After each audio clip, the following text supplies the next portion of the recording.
కన్య రాశి. కన్య రాశి వారికి ఈ 9 నవంబర్ నుంచి 15 నవంబర్ వరకు గల కాలానికి అత్యద్భుతమైన కాలం అనే చెప్పవచ్చు. అయితే ఇక్కడ తీసుకోవలసినటువంటి జాగ్రత్త కూడా అధికమైనటువంటి దృష్టి పెట్టి మీరు తీసుకోవాల్సి ఉంటుంది. శని గారి యొక్క పూర్ణ దృష్టి రాశి మీద పడుతూ ఉన్న కారణం చేత దీనికి కొంచెం ఇబ్బందులు ఎక్కువగా ఉంటాయి. అనారోగ్యం ఎక్కువగా ఉండే అవకాశం ఉంది.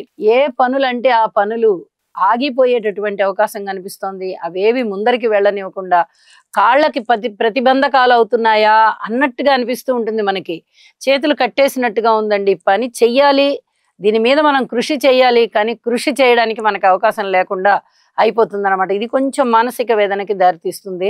అయితే ఉద్యోగస్తులకి చాలా చాలా సంతృప్తి కలిగేటటువంటి కాలము, ఊహించని విధంగా ధన లాభాలు వచ్చేటటువంటి కాలము.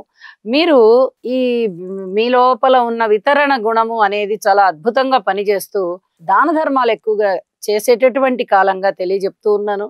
కానీ దీన్ని మటుకు కొంచెం జాగ్రత్తగా అదుపులో పెట్టుకోండి.